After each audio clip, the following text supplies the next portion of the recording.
Welcome to Garden Center Cash Cows that you can turn to profit series. Seed selling for profit. Garden centers are great, fun places to visit, shop, and buy the stuff you want for your gardening needs. From tools to fertilizer and even live plants, most garden centers have everything you might need for your garden. And they're great places to go when you're looking for garden ideas. Like any retail business, garden centers have overhead in the form of rent, payroll, insurance, and so on. To pay these expenses, savvy garden center managers have some cash cow tricks that are very profitable. In any business, there are high volume items that may not be profitable, but they still help with the cash flow. Still, in order to stay in business, you have to have some items that are high in profit. One of these things that some garden centers take advantage of is selling seeds. Vegetables, flowers, trees, herbs, whatever. You can actually be a reseller of seeds, which is when you buy someone else's seeds and resell them, or you can package your own seeds, which is where the real profit is. You don't need anything special to resell someone else's seed packages. To package your own, you have to follow federal guidelines as well as your state's rules. Many states require a license for packaging and selling seeds. Look down in the description for a link to California's seed selling webpage. It'll give you an idea of how and what it takes to get a license to sell in my state.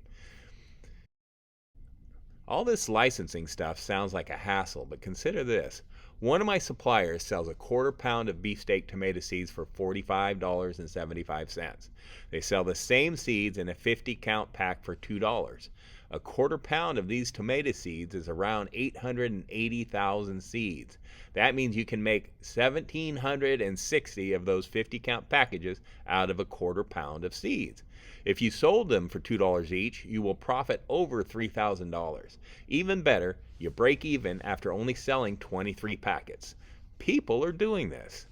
Take a look at this eBay user. They've sold 8,723 50 seed packages of this variety of cherry tomato.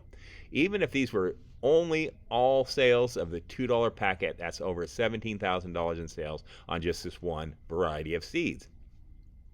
They've also sold thousands of packets of cabbage seeds and many other varieties as well.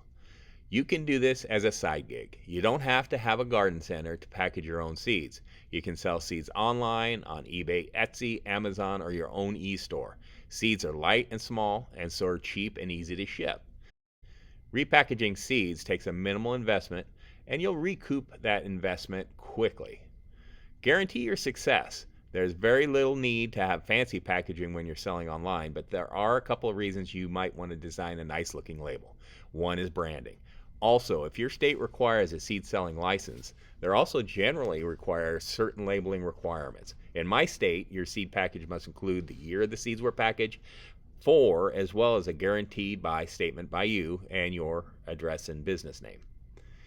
You can also sell your packaged seeds wholesale to garden centers for them to sell retail. This is where an attractive label and branding will really help out.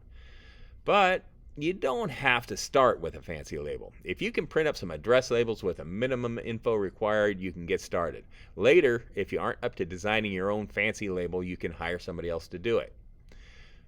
What seeds to sell? A little market research will help. I personally only like to sell heirloom seeds. If you grow plants from these seeds and then collect the seeds from them, you can package and sell those seeds as well. I also like to sell seeds from plants that I like to grow. It really helps your selling confidence if you've grown plants from the seeds that you've sold. You'll want to try to pick seeds that will sell the best, and while that may seem obvious, there's some strategy here. For example, everyone sells tomato and pepper seeds, so picking a type of seed that's harder to find might give you a marketing edge. Finding a good bulk seed supplier is another challenge. I put a link to the company I use in the description. One thing you always want to keep in mind with reselling seeds that you buy from someone else is you really do want to sprout and grow samples of each of the seeds so you know that those are good seeds. And don't forget to exceed the customer's expectations. If your package states 50 seeds, send 60 or more. Try out the seeds for yourself first. Make sure the plants are something worth growing. If you get good results, you can rest assured that your customers will, unless they do something wrong. Now, I've got a couple more of these garden center profit hack videos, so be sure to hit that subscribe button, and if this video is for you, squash that like button like a tomato hornworm. If there's something in this video that you want me to go into greater detail with, let me know in the comments section below. You know, like collecting heirloom seeds from plants, label making, using eBay or one of the other third-party marketing venues, or so on. I hope I help you find a great side gig that goes along with your garden passion.